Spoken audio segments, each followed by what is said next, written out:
Hey, what's going on? You know who it is. You know what it is. All right, you guys, peep game. All right, man, I decided to talk about this. I didn't get a chance to talk about this, but I decided to watch this because, like, at the end of the day, we have to have these type of discussions. Now, if you have Netflix, I don't know if you know, but like about a week ago, Netflix put out a series called Self Made, the story of Madam C.J. Walker, starring Octavia Spencer, Tiffany Haddish, Blair Underwood. And one thing that I don't like about these movies to a certain degree, they stretch the truth to the extreme, or basically they rewrite the script or add stuff in there that never happened, and it get to the point to where you question the authenticity of these what you call biofilms. But the Madam CJ Walker movie was very inaccurate, and I went and did some research. Now keep in mind, I'm gonna talk about this in the next video. LeBron James and Maverick Carter executive produced this series. You know, I know the LeBron James fans is not going to like this because, they going to make every excuse in the book. Like I said, I understand that you have to change stuff around a little bit for the sake of, having a dramatic, edge to it and a dramatic feel to it. But one thing about me, I want you to try to be as accurate as possible. Just don't go to the point to where 75% of the movie is a complete lie. One of the main things in the movie that bothered me was the colorism thing. Look, as black people, we know colorism is a big problem. It always has been, it always will be. We've always gonna have that discussion about who's too black, who's not enough black, or you in between. But one of the things that I didn't like is that one of the characters who's supposed to be Madam C.J. Walker, whose real name is Sarah something, I couldn't remember. C.J. Walker was her husband's name, who she was married to at the time. And I'm gonna talk about the whole movie, or should I say the miniseries slash movie as a whole. One thing that I didn't like about it is, once again, where you look at the relationship between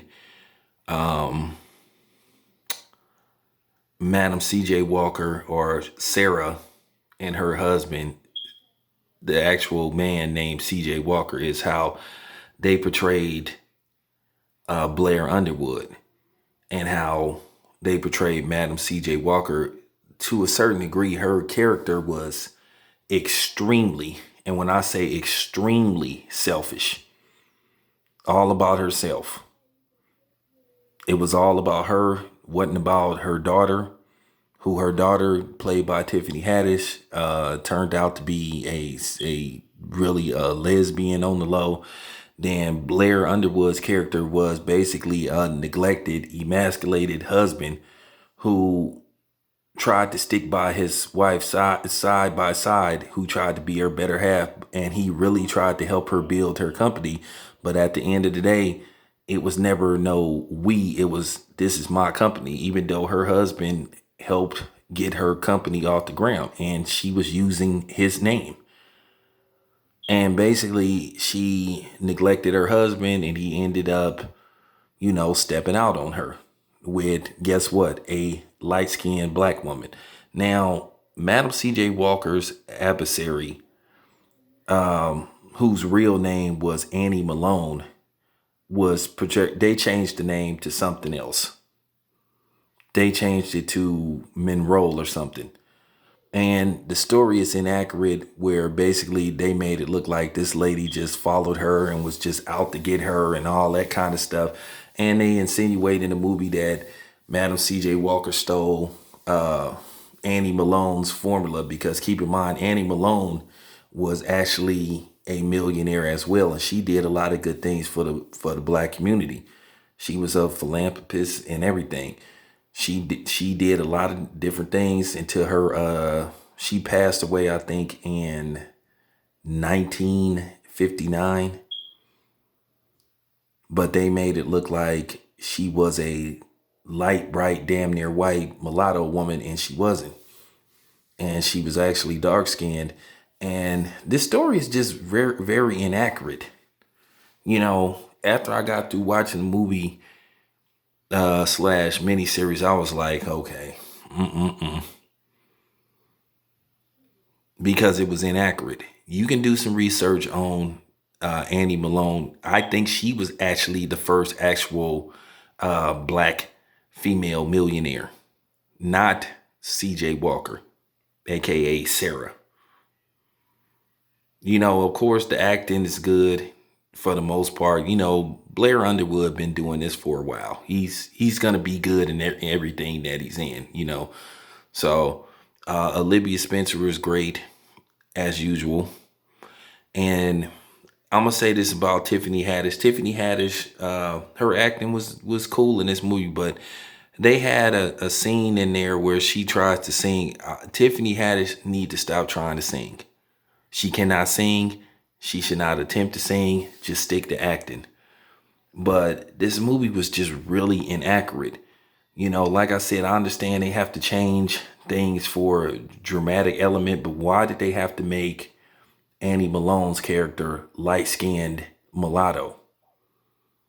They could have got another black woman to play her adversary, and it would have been just as much of an impact on the film and the script as it could have been with her being light-skinned versus dark-skinned. And they just had to go out of their way to put that in.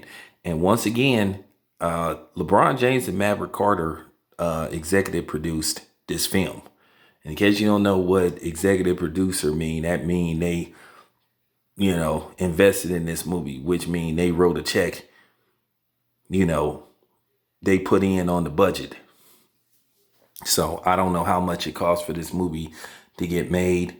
And like I said, it was just very inaccurate. You know, Annie Malone did not follow, you know, C.J. Walker from St. Louis to Indianapolis to New York City.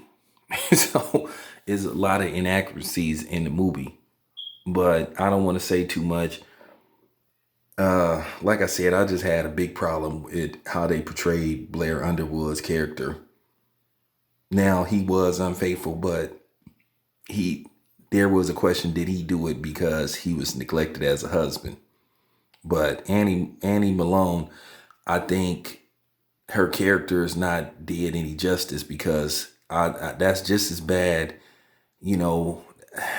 I mean, I don't know. To just completely make her character a mixed mulatto black woman, not even get a light skinned black woman. They made her a mulatto. And then it's always this element about, you know, dark skinned women would kill to look like me. And we know Madam C.J. Walker put emphasis on, you know, dark skinned women. She featured them on her products. And she was not insecure about her color. She was proud of it. So I just wanted to put that out there. If you get a chance, check out Self-Made, the Madam C.J. Walker story.